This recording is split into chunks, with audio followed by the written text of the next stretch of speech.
Good morning, good morning, good morning. This morning we are going to be drawing a clownfish, and we're going to be talking about their queen drama that they go through. We're going to spend some time trying to make sure.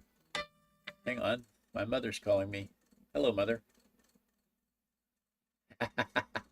We're going to be talking about how to make sure that when I draw this, it separates the colors the right way and the shading, and we're going to have some fun with it. So, clownfish are one of my favorite things to draw. So here we go.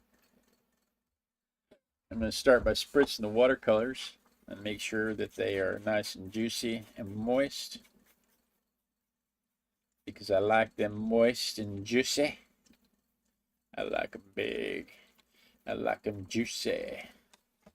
That way I can just tap into it when it's time to use them. I don't have to scrub into them so much. But they've still been drying out. As humid as it is here in Houston, they've still been drying out. So our clownfish toy this morning. I want to tell you a little fun fact about me and aquariums and why there's so many aquarium things in my collection is because when I was in college, early on in my collegiate career, I decided to simplify all of my papers. I'm going to do a quick block in here to make sure he fits on the page where I want him to go. His shadow's not much longer than him, so I can come way out here and use the whole page. I made sure that all of my papers, all of my presentations, everything I had to do was about aquariums. And I started that out early in my collegiate career, and I kept it up all the way up until I graduated. And so I wrote at least 20 different papers about aquariums and different types of fish. And I did physiology. I did a paper in physiology about aquariums. I did a paper in botany about aquariums. I did a paper in ecology about aquariums. I did tons of papers about aquariums and enjoyed every second of it because it was a great hobby of mine at the time. And so this is one of my favorite things to talk about. And you'll notice when I pull one of these fish out of the box, you'll notice that I always come back to aquariums and sustainability and how they're gathered, and that's interesting. I always come back to how they're gathered and how they do in the tanks and what their tank mates can be. And that's the reason, is because I have been fascinated with aquariums for a very, very long time. And when I was in college, I was working full time, and my mother would type my papers. So she is almost as knowledgeable about aquariums as I am. It's one of the joys of having such a supportive family. She's almost as knowledgeable about aquariums as I am because she typed all my papers. But our little clownfish here, there's some unique features about clownfish that make them very popular for the aquarium industry. First off, they're easy to keep. They're very easy to keep. They tell funny stories. No, that's not true. They but they are easy. They are easy to keep. And that in the 70s and 80s, that was a huge boon to the saltwater aquarium market because of how easy they were to keep and breed in captivity. And it's important that they were to talk about how they're bred in captivity, because they were one of the first sustainable, ethically sourced aquarium animals. Because almost all of the others are wild caught. The blue tangs that we talked about are mostly still wild caught. Uh, Seahorses are still mostly wild caught.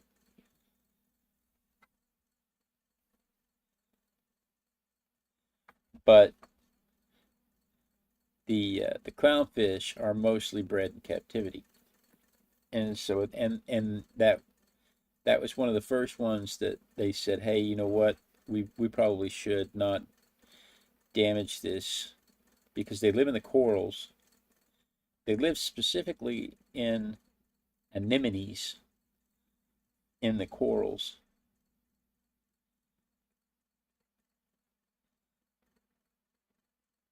The anemones are the little tangly things with all the tentacly things with all the venom in them that poison the things that swim by, and then suck all the juices out of them like a Venus flytrap, like an aquatic Venus flytrap. And that's where the clownfish live, is inside, is they make their little nests inside the anemones.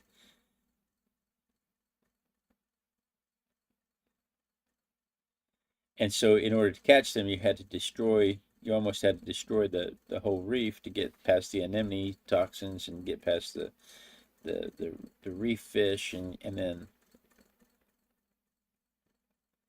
then catch the fish. So they decided early on that it would be better if they could breed these in captivity.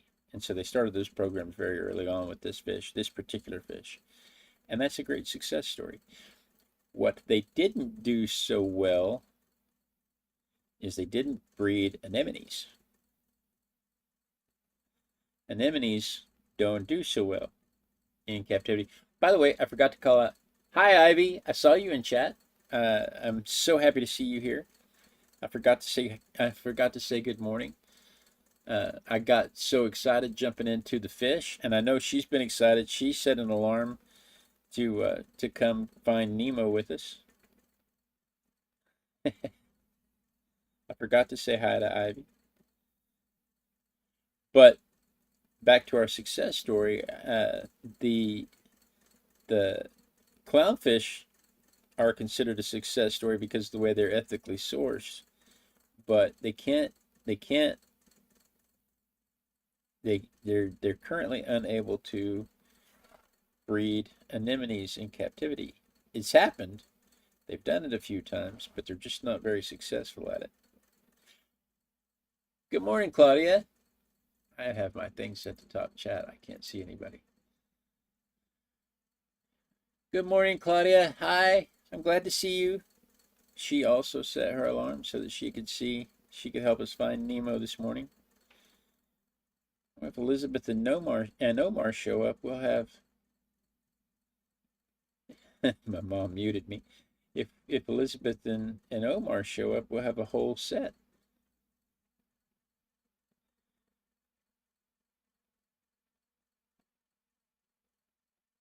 But yeah, so while they managed to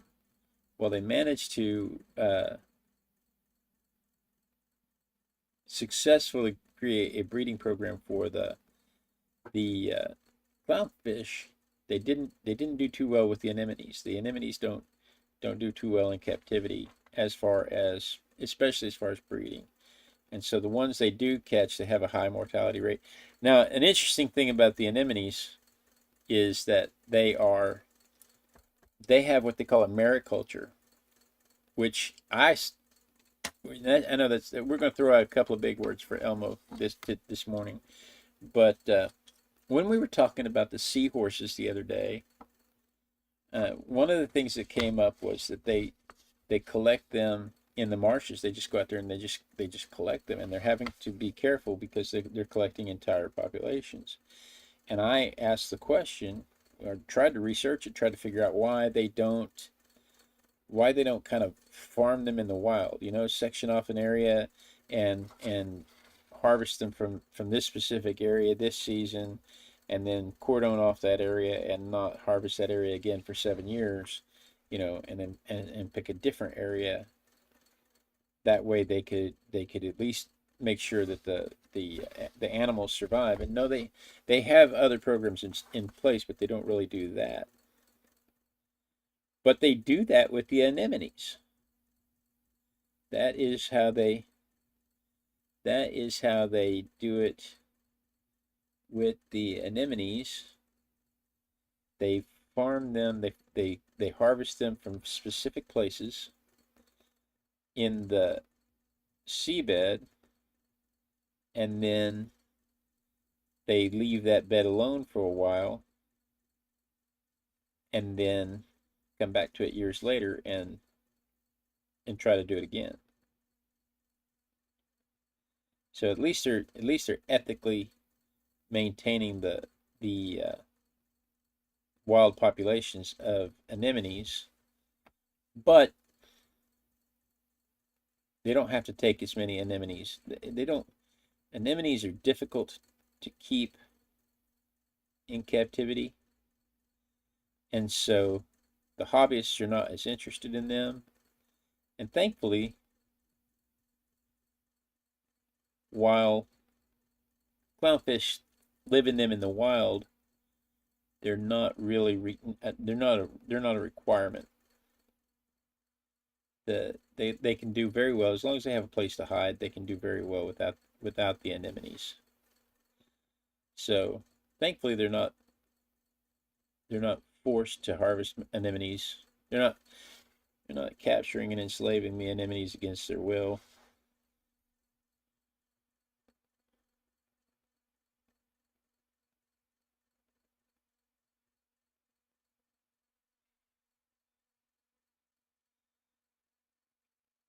But that makes it great for the sustainability of the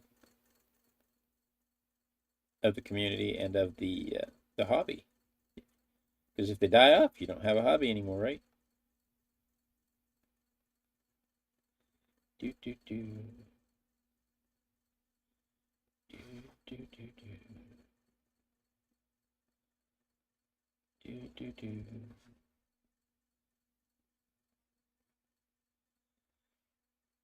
Can't talk, Harding.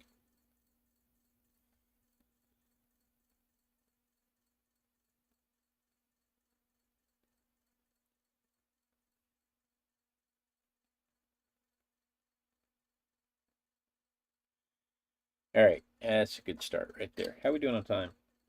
5:43. Actually, right on time, aren't we? What am I missing in the chat? No one thought back in the 70s that they could possibly be traumatizing the fish. That's true. Back in the 60s, 70s, 50s, 60s, 70s, you know, even when I was a kid in the 70s and 80s, I remember going to the fair, and they had little baggies full of fish that they were giving away as prizes. Goldfish, tropical fish. They were just giving them away as prizes at the ring toss, and there'd be sacks and sacks and sacks of them out there. Nobody cared how many of them died because nobody cared if they were traumatizing the fish. You go to the bait shop, you still find tons of goldfish in the bait shop. I've taken some bait shop goldfish, thrown them in a cow tank, kept them alive for years.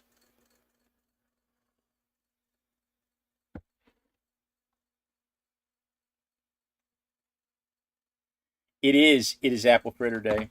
Ivy's in the chat reminding me that it's apple fritter day, and Ivy won a fish and kept it alive for over a year, she says. We had goldfish and black mollies. I remember having goldfish and black mollies. We never kept a saltwater tank though. I've never even tried to keep a saltwater tank. I don't know why. I love saltwater tanks. I love to look at them. I've just never even tried to keep one. That needs more blue. You need cool shadows. You have a warm light, you need cool shadows. Not so much blue that when we add the orange it turns brown, but enough blue that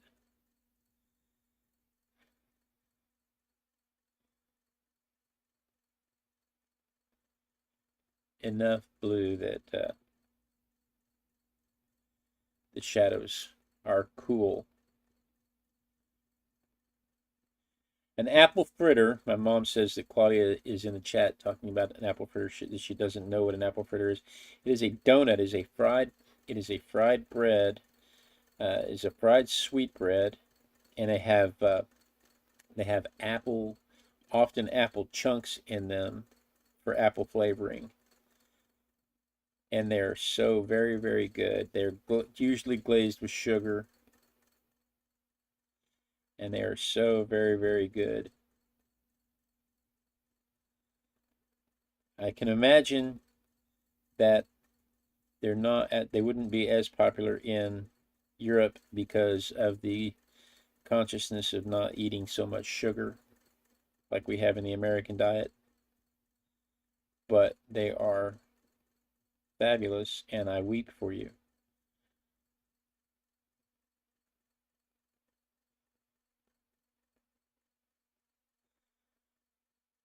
I'm sure you have something. I'm sure you have something equivalent. I don't think the Americans invented apple fritters. I'm sure you have something equivalent. I just don't know what it would be called in Europe.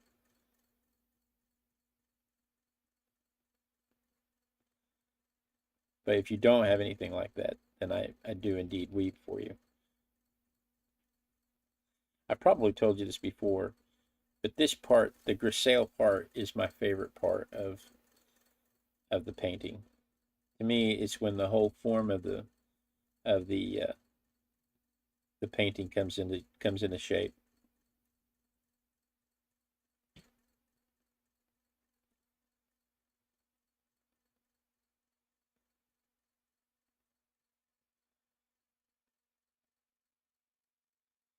That is a bit dark. Do do do do do do do do. That needs to be a little darker. But right here, I need this side. I need this not as dark. There we go. And obviously not as wet, or we will be spending a very long time with the hairdryer. And as much as Ivy likes to watch paint dry, that is not the point of the show.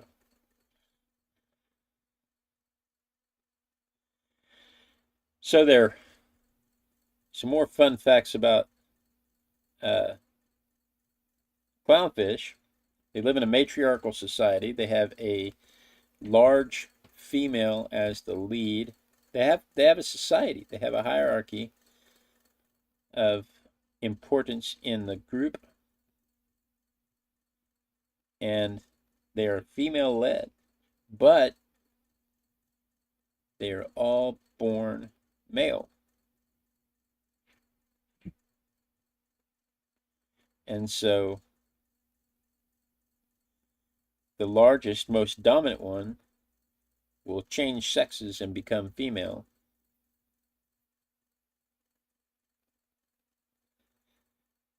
And then the second largest fish will become the dominant breeding fish.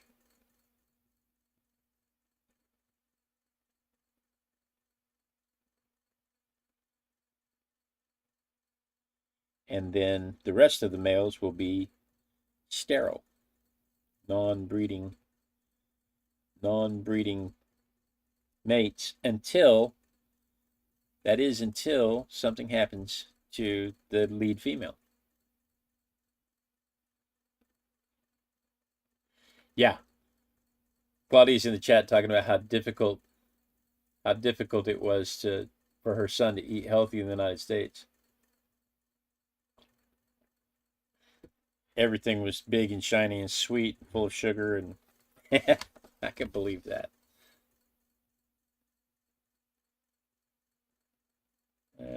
What do we? Oh yeah, they call them apple beignets. Claudia says yes, they're called apple beignets. Apple fritters. I have to every now and then I gotta stop and look up the chat and catch up. Because my friends in the chat say some interesting and unique things. Apple beignets are, I hope I'm saying that right, are what they're called in the Netherlands.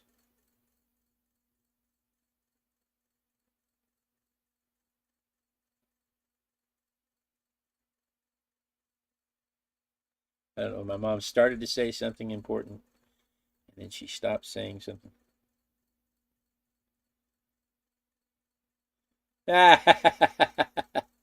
Ivy says that we can skip the hair drying today because it's a fish and it probably won't stand up to it.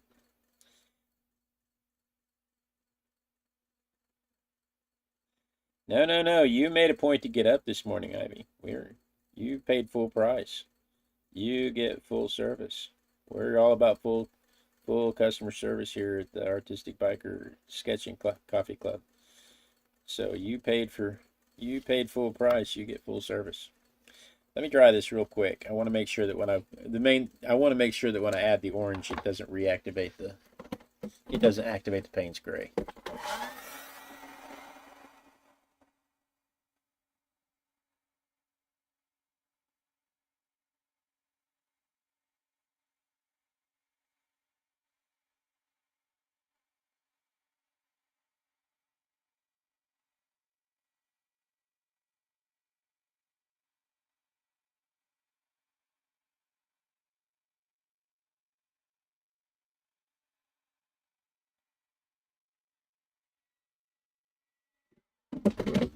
You know, the main thing to remember about these when I do these things is that they're toys. I can't I can't forget that it's a toy. As much as I want to add in all kinds of details like scales and everything that I want to add in, this is a clear crayon. I'm going to try something this morning. I want to try and preserve some of that sheen in a couple of places. It's only in one or two places, but I'm going to try and preserve some of that sheen in a couple of places. We'll see how that works. So they're, as I was saying, they are all born male, and they'll switch to female if something happens. When the largest, most aggressive, most dominant one will switch to female, and then like I said, the next dominant male will or the next largest male will be the breeding male, and then the rest of them will be will become sterile, non-breeding males until and unless something happens to the female. If something happens to the female, then the breeding male, oh, that worked like a charm. The breeding male will change sexes into female, and the next largest male, the next most dominant male, will step up and all of a sudden not be sterile anymore. Scratch the scales out with crayon. No, I'm not getting that detail. This is a toy. I'm drawing a toy. Claudia's in the chat saying you should scratch out all of the scales. No, it's a toy. The toy doesn't have scales. Why would I add scales?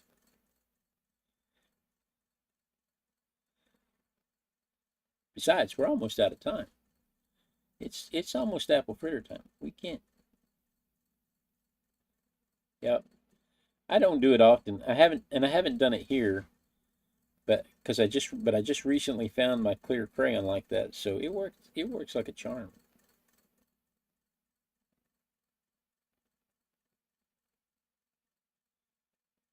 A lot of times I like to I'll add a color like a yellow, and then I'll go back and do a wax resist, and then I'll come back with a different shade of orange.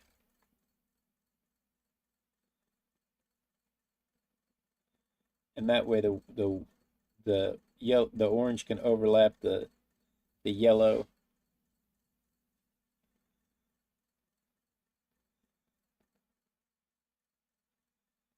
That way the orange can overlap the yellow, and I don't have to worry about it. I don't have to worry about it overpowering it.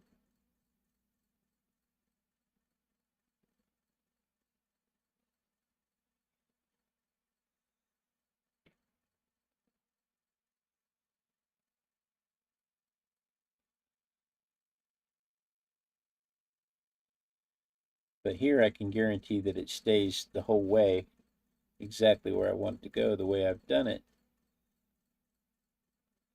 I can guarantee it's going to stay shiny right where I want it to.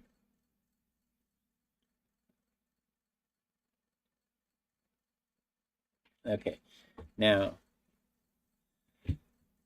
oh, you know what? I completely left off this fin right here, didn't I?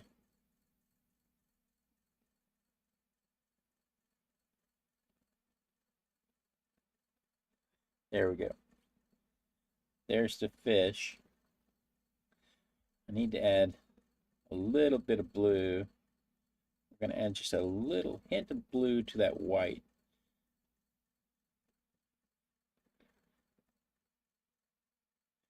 We'll start down here in the shady parts. That's, first off, that's entirely too much of the other color. I don't want that. I just want a little blue. Thank you. Thank you. Do what I ask you to do. I know your watercolors. I know that's the whole point of watercolors. If we start down here at the bottom,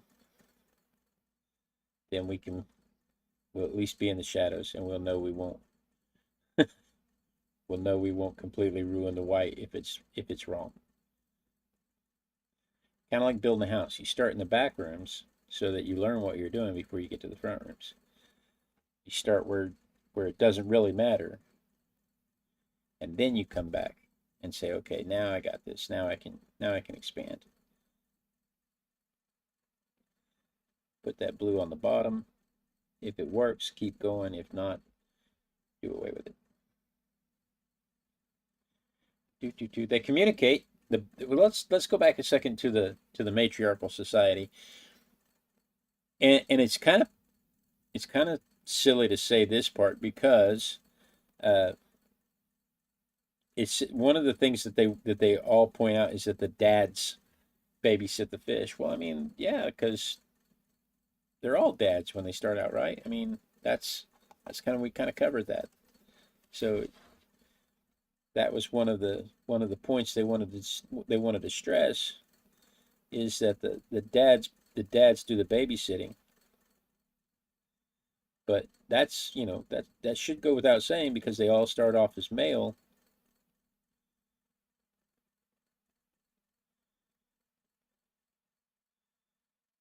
It would make sense to me that they would all have that tendency to do that.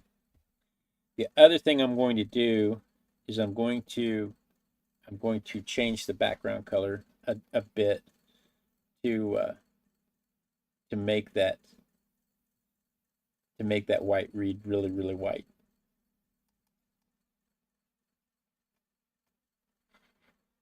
So I'm going to go around the fish with some blue, covering the shadow and everything. Oh, I especially want to cover the shadow. I'm going to go around the fish with this blue, and that'll make the white on the fish read super bright.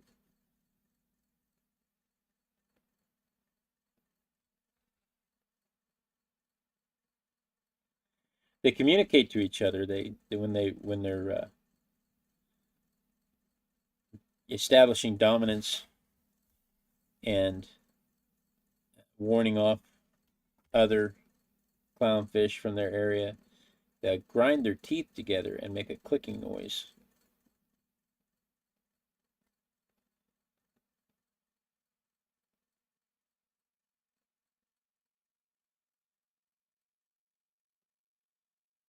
I wonder if anybody's trying to use AI to decipher that.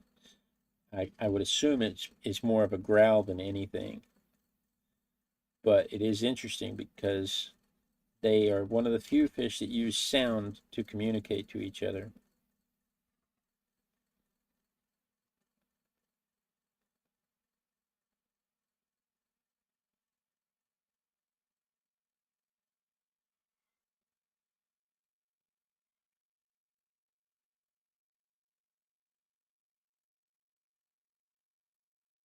There we go. Now, I need to dry that so that when I come back with ink. Oh, and we're over time. We are running out of time. We are over time. I didn't hear my mom's alarm go off.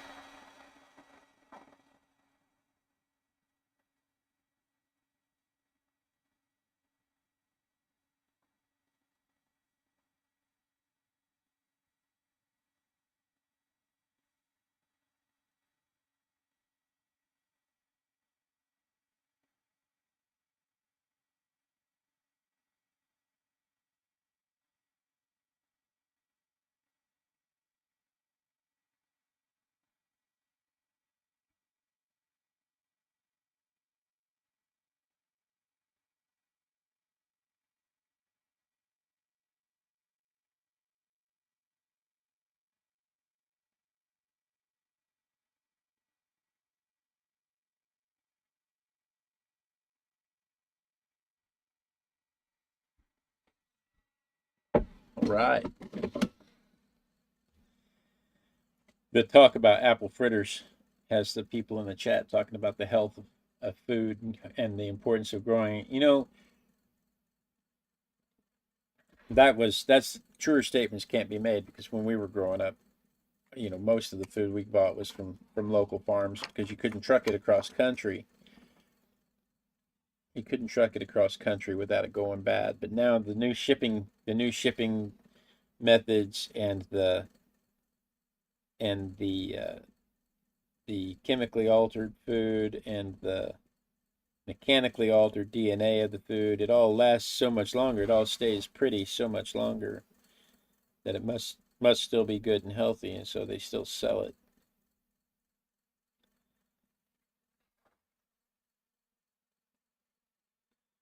But at what cost to the health of the people eating it? But that's not what today's show is about. Today's show is about, I know we're talking about my apple fritter, and I don't want you to try to talk me out of eating my apple fritter. I am going to walk over and get an apple fritter. That is my treat for the week. do do do. The mouth on this thing is, if you look at the mouth is about in the middle of the head. You can tell where an aquarium fish hangs out for food by where their mouth is. If their mouth points up,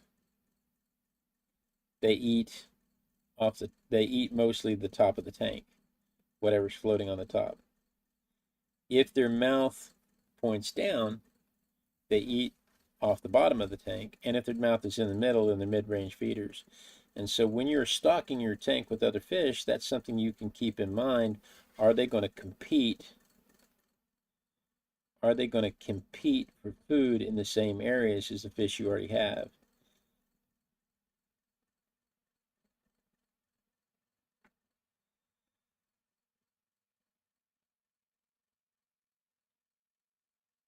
And this little guy,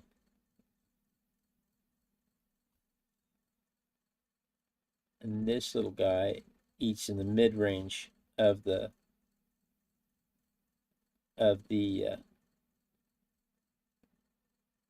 tank.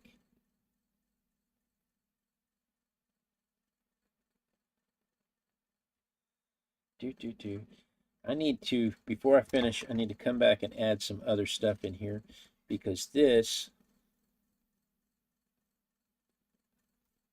circle should come out like this. This circle should come back like this. There we go. But I want this side emphasized and this side emphasized. Okay.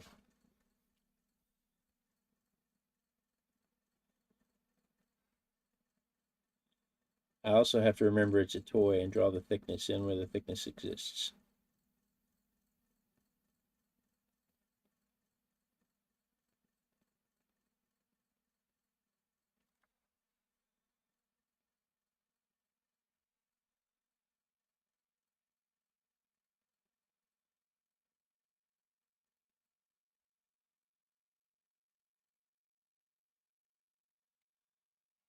All right, I think that's going to do it. She wants a what? Claudia wants a what? You want to talk me out of the apple fritter?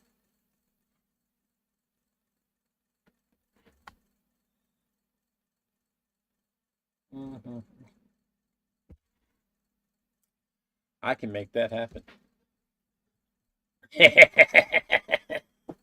My mom says that somebody wants to see an apple fritter. Claudia wants to see an apple fritter. I can make that happen. All right, so let's see how we did here. We're only 6 minutes past. Only 6 minutes past schedule. So let's see how we did here. There's my fish next to the photo reference. Can I draw an apple fritter tomorrow? I don't know if I can draw an apple fritter tomorrow. turn this mic off so I don't forget to turn that mic off. Let me stop this recording.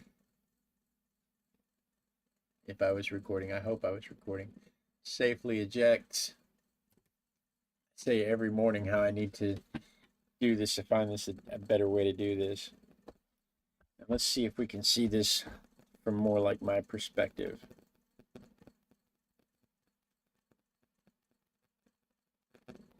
It could have been a bit oranger. The coloration, the interesting thing about the coloration is the more venomous the anemone is, the less prominent the white stripes. It's like they don't have to flash if the anemone is more venomous. So the white stripes are an effort to hide within the anemone, but they don't try to hide as much if the anemone is super toxic. They coat their body with mucus to avoid being poisoned by the anemone, but their coloration changes based on in their development. Their coloration changes based on the toxicity of their anemone that they live in. So that is what I did this morning.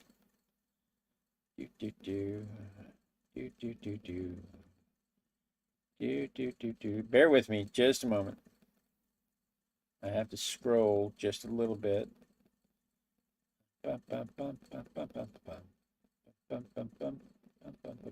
Tuesday. There we go. Apple fritter. All right. So guys, that's what I did today, and that's where I'm headed, is to go get my apple fritter. We already have a canister for tomorrow. Let's see what the little girl has pulled out for us. Let's see what the little girl has pulled out for us. It is a Dilophosaur. The Dilophosaurs in Jurassic Park were the little ones that went and then spit on Neely. So we have a little Dilophosaur from we have a Dilophosaur from Jurassic Park, from Safari. Safari made this one. My mom's in my ear saying, of course it's a dinosaur. She only pulls the dinosaurs. You think she hunts the dinosaurs out? She loves the dinosaurs. Anyway, so that's what we're doing tomorrow, Monday, August 4th. So if you're watching this and it's Monday, August 4th, and it's before 5:30 in the morning, then you're watching the trailer, and this is what we're about to do. So stick around, we'll get right on it. But for the rest of us, it is apple fritter time. And so I am going to, hey, you know what? I want to take just a minute. I want to mention, tell your friends, if you've got friends in education, this program's about 20-30 minutes long every day. What I've been doing lately is I've been taking the notes from the show and making a lesson plan and posting them on my website. And hopefully we can get the newsletter rolling again and send those out to anybody who's interested in them. There's no charge. They're free. Just come get the lesson plan. And then if you've got a teacher friend who's talking about this subject, or has a 20 or 30 minute time period that they need to fill with something, they have an opportunity there to take a lesson plan. It's got the lesson plan. It's got the rubric. It's got the 9 fun facts that we talk about on every episode, and it has a worksheet for them. It will easily kill 20-30 minutes of classroom time with something fun and educational. That's free and available on my website, artisticbiker.com. And if that's interesting to you guys, I'll keep doing it. If nobody cares, then I may not. But I'm doing it right now. So check it out. If you or your friends or teachers, let everybody know. That said, thank you guys so much for joining me.